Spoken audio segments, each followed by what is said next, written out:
Hello everybody.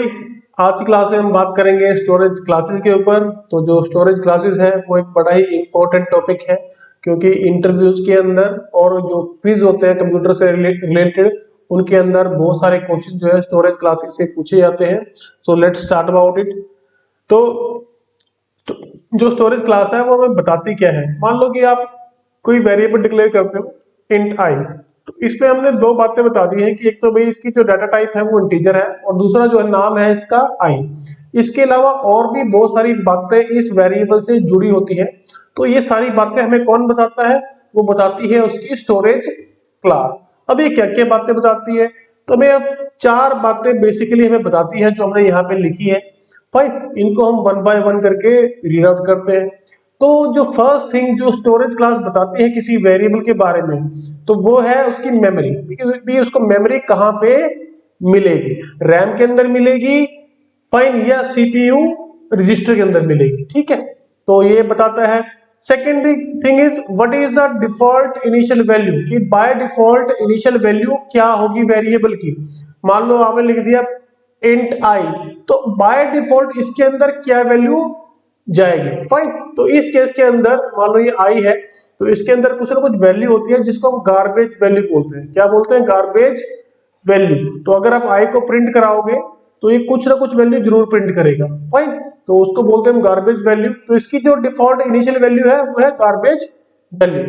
Okay, third thing is the scope of the variable. अब ये जो scope है वो बताता है कि मान लो कोई वेरिएबल अगर है तो वो किन किन फंक्शंस के अंदर अवेलेबल है। क्या वो सभी फंक्शन के अंदर अवेलेबल है या वो लोकल ही अवेलेबल है? फाइन, तो जो स्कोप होता है या तो लोकल होता है या ग्लोबल होता है। इसके बारे में भी हम डिटेल में डिस्कस करेंगे। जो फोर्थ थिंग है वो है लाइफ ऑफ द वेरिएबल। इस वेरिएबल की लाइफ कितनी है? फाइन, कि वो फंक्शन खत्म होने के बाद क्या उसकी लाइफ खत्म हो जाएगी या उसकी लाइफ जो है एग्जिस्ट करेगी जब तक प्रोग्राम मेरा चलेगा। तो ये चार बातें एक स्टोरेज क्लास बताती है। Clear? Now we will go through it.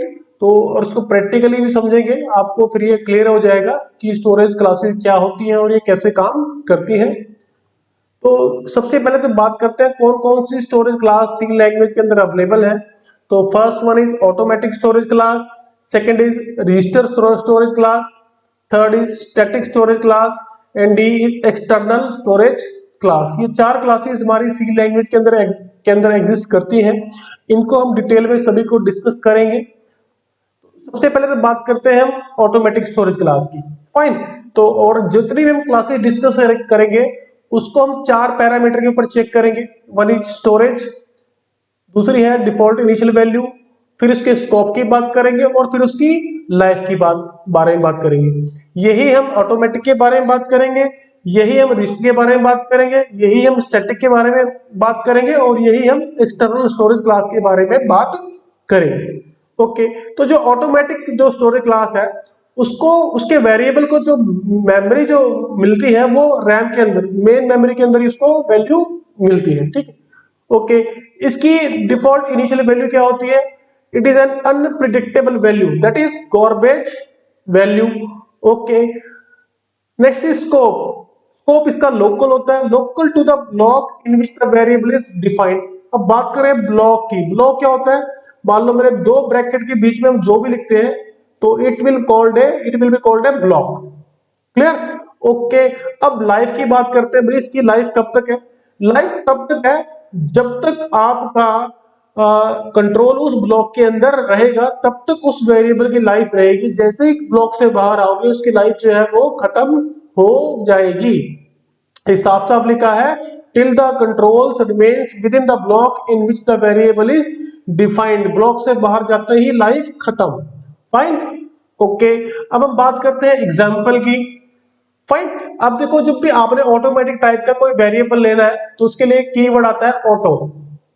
क्या आता है? ऑटो। आपने सिंपल लिखना है ऑटो इंट आई, तो ये ऑटोमेटिक का टाइप का वेरिएबल जो है बन जाता है। अब यहाँ पे एग्जांपल हमने लिया है तो आपने हेडर फाइल को डाल देना है। मेन लिखा ऑटो इंट आई एंड जे। अब एक बात ध्यान से सुनना कि आपने दो वेरिएबल डिक्लेयर करे हैं ऑटोमेटिक टाइप के, आई एंड जे। तो इनको जो स्टोरेज कहाँ मिलेगी? मेमोरी के अंदर, दैट इज रैम। रैम के अंदर मेमोरी मिल गई। क्लियर। अब जो डिफॉल्ट इनिशियल वैल्यू है वो क्या होगी, garbage value, garbage value. Okay, अब तीसरी चीज क्या है इनकी, स्कोप की। स्कोप, स्कोप क्या है इनका, स्कोप सिर्फ इन ब्रैकेट के बीच तक ही लिमिट करता है, इनके इस ब्रैकेट के बाहर इनका कोई महत्व नहीं है। जो लाइफ है वो भी आपकी सिंपल, जैसे कि बात करें तो जब तक कंट्रोल आपका ब्लॉक के अंदर रहेगा तब तक इनकी लाइफ है, इस ब्लॉक के बाहर जाते ही इनकी लाइफ भी खत्म है। ओके, अगर इसकी आउटपुट देखें तो यू विल सी कि एक आई में प्रिंट हो रहा है आपका 1 to 1 1 और जे में आपका प्रिंट हो रहा है 2 to 1। तो ये रैंडम वैल्यूज हैं, इसीलिए इनको बोला है अनप्रिडिक्टेबल वैल्यूज। फाइन, उनको वो प्रिंट करता है in case of automatic storage class. और अभी तक हमने जितने भी प्रोग्राम बनाए हैं वो सारे के सारे ऑटोमेटिक स्टोरेज क्लास के थे। और ये जो कीवर्ड है आपका ये ऑप्शनल है, आप इसको यूज करो या ना यूज करो, दोनों का मतलब एक ही होता है। अगर आपने लिख दिया इंट आई तो बाय डिफॉल्ट ये ऑटोमेटिक स्टोरेज क्लास का ही वेरिएबल होता है, इस बात का आपने ध्यान रखना है। इसके बारे में जो थ्योरी है वो यहाँ पे लिख दी गई है, आपने इसके जो है नोट्स बना लेने हैं। अब हम बात करते हैं स्कोप एंड लाइफ के बारे में, तो यहाँ पे एक और एग्जांपल लिखा है, तो आपने हेडर फाइल डाल देनी है मेन। अब देखो यहाँ पे एक ब्लॉक स्टार्ट हो गया आपका, फिर हम एक वेरिएबल ले लिया है auto int I equal to 1, फिर एक और ब्लॉक स्टार्ट किया, फिर एक और स्टार्ट किया, फिर एक और स्टार्ट किया। अब जब ये यहाँ पे वैल्यू प्रिंट करेगा, क्लियर, क्योंकि ये वाला जो ब्लॉक है ये वाला आपका, ठीक है, ये वाला ब्लॉक जो है जिसके अंदर ये वाली ब्रैकेट है ये किसके अंदर है, इस वाले ब्लॉक के अंदर ही है। तो ये जो आई है इट विल प्रिंट 1 है, ये यहाँ पे 1 ही प्रिंट करेगा। और ये वाला आई है ये भी इस वाले के अंदर एग्जिस्ट करेगा तो ये भी 1 प्रिंट करेगा, और ये वाला भी आपका 1 ही प्रिंट करेगा। क्लियर, क्यों प्रिंट करेगा, क्योंकि इसका जो ब्लॉक है, मेन ब्लॉक है वो यहां से स्टार्ट होता है और यहाँ पे खत्म होता है। तो इस आई की जो वैल्यू है वो अंदर वाले सभी ब्लॉक्स को अवेलेबल होती है, जबकि इसका रिवर्स जो है वो ट्रू नहीं है। ठीक है, इसके बारे में यहाँ पे लिखा हुआ है हमने, तो आप इसको नोट डाउन भी कर सकते हो। अब बात करते हैं स्कोप की। अब देखो उस पिछले वाले प्रोग्राम को अब हमने चेंज कर दिया है, ठीक है जी, हमने हेडर फाइल डाल देनी है मेन ऑटो इंट आई। अब जो सबसे बाहर वाला ब्लॉक है वहां पे हमने आई की वैल्यू रखी है 1, फिर इस ब्लॉक के अंदर एक और वेरिएबल ले लिया auto int I equal to 2, फिर एक और ब्लॉक स्टार्ट किया वहां पे आई इक्वल टू 3। ओके, अब जैसे कि हमने बात किया था कि जो वैल्यू होती है ऑटोमेटिक वेरिएबल की, it is local to the block. अब ये जो वैल्यू यहाँ पे है आई इक्वल टू 3, तो यहां तक ये वैल्यू आपकी होल्ड करेगी, तो यहाँ पे आपका प्रिंट करेगा 3। अब जब मैं इस ब्लॉक के बाहर आ जाऊंगा, यहाँ पे मैं आ गया, तो अब ये 3 को भूल जाएगा, इससे याद क्या रहेगा 2, ये वाली वैल्यू, तो यहाँ पे ये प्रिंट करेगा 2।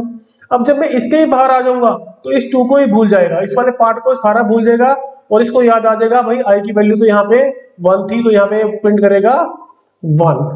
फाइन, तो इसलिए मतलब है कि लोकल टू द ब्लॉक, अगर उस ब्लॉक के अंदर लोकल वैल्यू जो है वो वही मानी जाती है, उस ब्लॉक के बाहर आते ही उसकी वैल्यू जो है वो चेंज हो जाती है। आपने इस बात का ध्यान रखना है, और ये जितने ही प्रोग्राम बनाए हैं यहाँ तक ये सभी आपने रन करके देखने हैं। फाइन, ओके, अब हम बात करते हैं रजिस्टर स्टोरेज क्लास की। अब अगर आपने अपने प्रोग्राम की स्पीड को इंप्रूव करना है, फाइन, आप चाहते हो कि आपका प्रोग्राम थोड़ी जल्दी रन करे, तो उसके लिए हम रजिस्टर स्टोरेज क्लास को यूज करते हैं।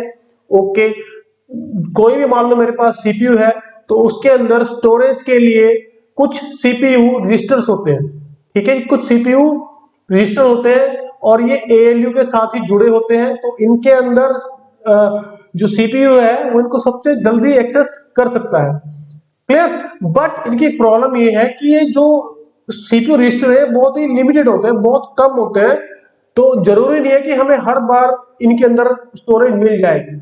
Clear, but in some cases हमें मेमोरी अगर मिल जाती है इनके अंदर तो हमारे प्रोग्राम की स्पीड जो है बढ़ जाती है। अब इसके जो 4 पैरामीटर हैं, मान लो कि स्टोरेज, तो वो क्या है, सीपीयू रजिस्टर।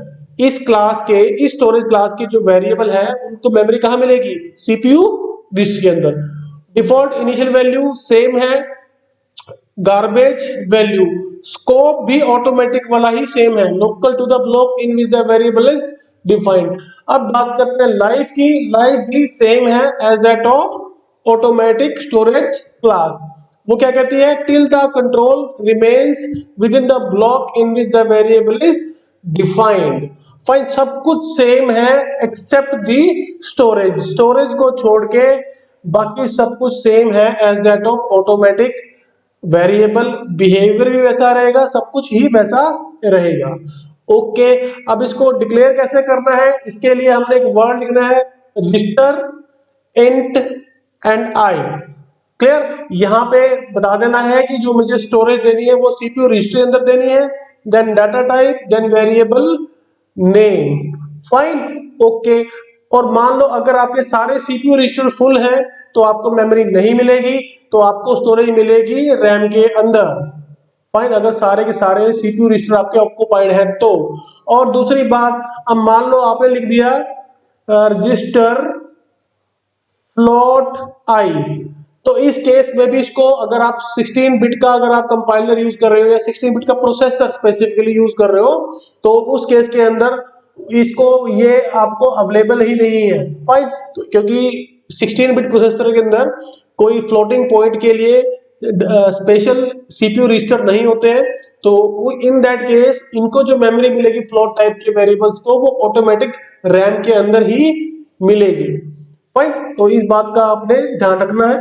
बट जो एडवांस प्रोसेसर्स हैं उनके अंदर आपको सीपीयू रजिस्टर की सपोर्ट मिल जाएगी फॉर फ्लोटिंग पॉइंट नंबर्स। अब हम बात करते हैं स्टैटिक स्टोरेज क्लास की। तो जो स्टैटिक स्टोरेज क्लास है इसको जो स्टोरेज मिलती है वो मेमोरी में मिलती है। Fine, okay.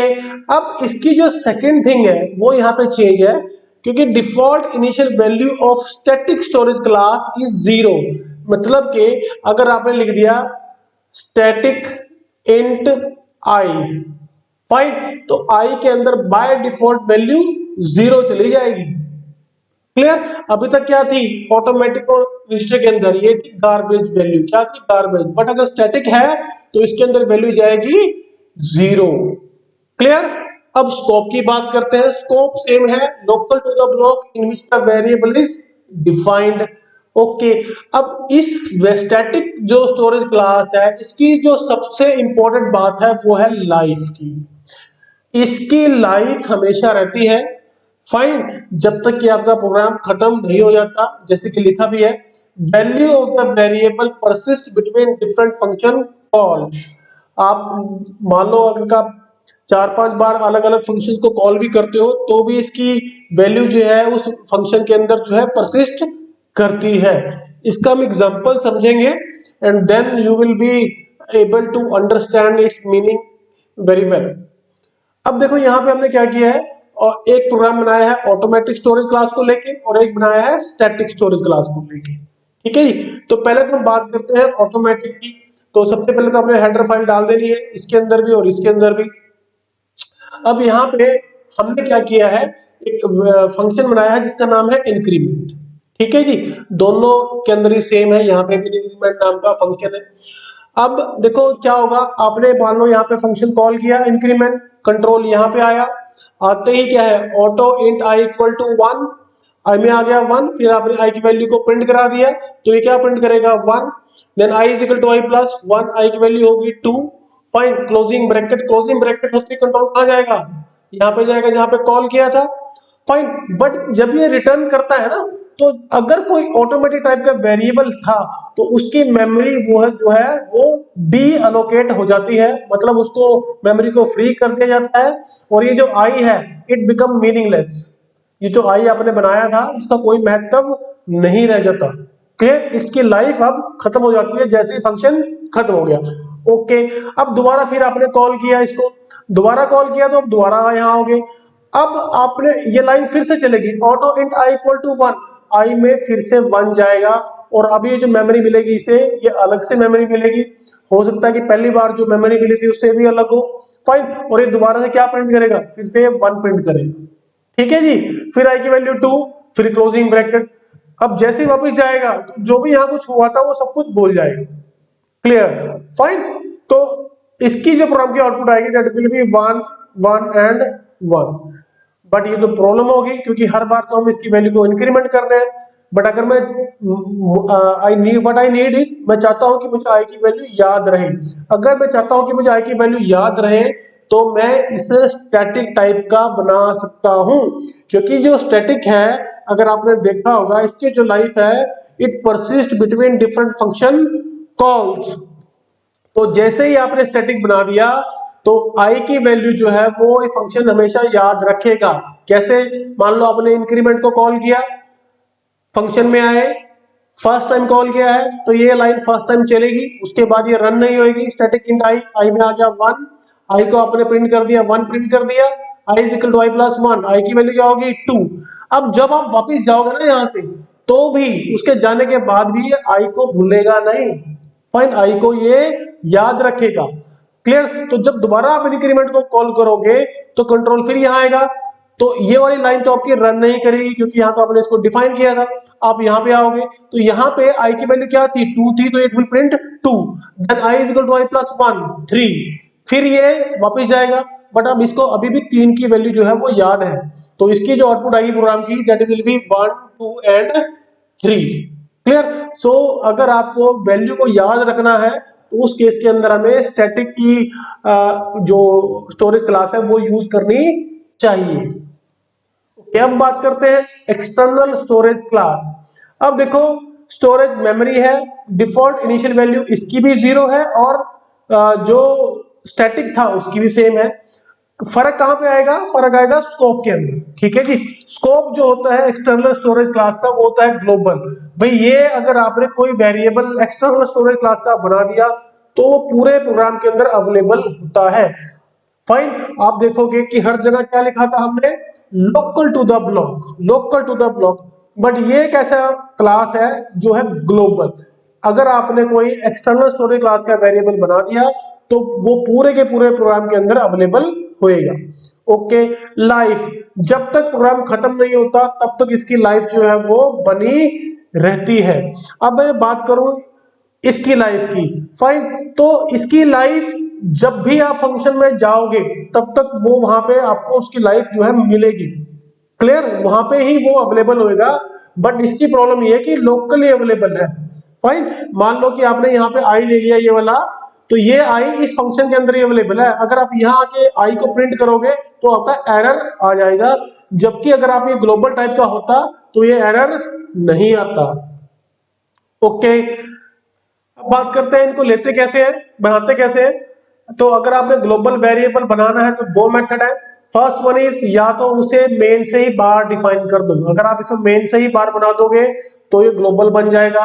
या दूसरा मेरे पास वर्ड आता है एक्सटर्न, एक्सटर्न से भी आप किसी वेरिएबल को ग्लोबल जो है बना सकते हो। आपने हेडर फाइल यहाँ पे इंक्लूड कर लेनी है। हेडर फाइल डालने के बाद हम इसकी आउटपुट को स्टडी कर लेते हैं एक बार। अब देखो हमने आई ले लिया मेन के बाहर और फिर हमने एक आई की वैल्यू को प्रिंट किया है। अब ये आई क्या प्रिंट करेगा? 0, क्योंकि जो डिफॉल्ट इनिशियल वैल्यू क्या है ग्लोबल वेरिएबल की? 0, तो यहाँ पे क्या आएगा 0। उसके बाद हमने इंक्रीमेंट को कॉल किया, कॉल करते ही हम कहां पे जाएंगे? यहाँ पे जाएंगे, i is equal to I plus 1, fine, 0 plus 1 equal to 1 and i क्या प्रिंट कर देगा? 1। ठीक है जी, फिर हम वापस गए, दोबारा से इंक्रीमेंट कॉल किया। क्लियर? अब आई में कितना हो गया था? 1 हो गया था, 1 प्लस 1 2, ये क्या प्रिंट कर देगा? 2। डिक्रीमेंट क्या करेगा? उसकी वैल्यू को डिक्रीमेंट करेगा। तो अगर आप इसके आउटपुट देखोगे तो पहले आई में 0 था, फिर 1 बनेगा, फिर 2 बनेगा। फिर हम इसको माइनस कर रहे हैं यहाँ पे और हम इसको दो बार कॉल कर रहे हैं, तो पहले 1 प्रिंट करेगा फिर 0 प्रिंट करेगा। तो आपने इस प्रोग्राम को रन करके देखना है और इसकी आउटपुट को ऑब्जर्व करना है। ओके, अब देखो यहाँ पे एक और प्रोग्राम है। यहाँ पे भी हमने एक तो यहाँ पे हमने दो ग्लोबल वेरिएबल लिए हैं, एक का नाम है x जो कि मेन के बाहर डिफाइन किया है, और एक हमने लिया है y, इसको हमने अंदर डिफाइन कर दिया है। बट हमने कीवर्ड यूज किया है एक्सटर्न, ये बताती है इसकी storage class extern int y। Fine, okay, अब इसके अंदर जो वैल्यू डाली है वो हमने यहाँ पे आके डाली है, int y is equal to 31। एक बात याद रखनी है हमने कि यहाँ पे हमने सिर्फ खाली इसको डिक्लेयर किया है। फाइन, डेफिनेशन इसकी यहाँ पे है जब उसके अंदर एक्चुअल में वैल्यू डल रही है। तो इसकी जो थ्योरेटिकल पार्ट है वो हमने यहाँ पे लिखा है और आपने इस तरह का प्रोग्राम जो है बना के देखना है और उसकी आउटपुट को ऑब्जर्व भी करना है। एक और एग्जांपल है, अब देखो यहाँ पे क्या है कि मान लो कि int x इक्वल टू 10 एक ग्लोबल वेरिएबल ले लिया, फिर मेन ले लिया, मेन के अंदर आके मैंने क्या किया int x इक्वल टू 20, तो इसकी वैल्यू अपडेट होगी, यहाँ पे क्या प्रिंट कर देगा ये 20 प्रिंट कर देगा। अब यहां से जाके आपने फंक्शन कॉल कर दिया डिस्प्ले, अब आगे डिस्प्ले में, अब जब आप डिस्प्ले में जाओगे तो ये जो वैल्यू आपने लोकली चेंज करी थी, फाइन, जो आपने वैल्यू लोकली चेंज करी थी, तो ये इस डिस्प्ले को नहीं पता है। डिस्प्ले को क्या पता है, डिस्प्ले को पता है सिर्फ भैया x के अंदर 10 है, फाइन, तो यहां पे जाके इट विल प्रिंट 10, फाइन। तो कहने का मतलब ये है कि अगर आपने लोकली किसी चीज को मॉडिफाई कर दिया तो वो लोकली मॉडिफाई होएगा आपका, एंड उसके अंदर और जब आप बाहर जाओगे तो बाहर वैल्यू वैल्यू को ही प्रिंट वो आपका करेगा। अब कौन सी स्टोरेज क्लास को कब यूज करना है, तो उसको हमने यहाँ पे शॉर्ट नोट्स की फॉर्म में लिखा है, तो आप इन सभी पॉइंट्स को जो है नोट डाउन कर सकते हो, you can learn them and so that you can use a proper storage class in your program. अब बात करते हैं एक्सरसाइज की, तो कुछ प्रोग्राम हमने लिखे हैं, तो इनकी आपने जो है आउटपुट हमें बतानी है कि इनकी आउटपुट जो है वो क्या आएगी। सो विद दिस थैंक्स, मिलते हैं नेक्स्ट क्लास के अंदर।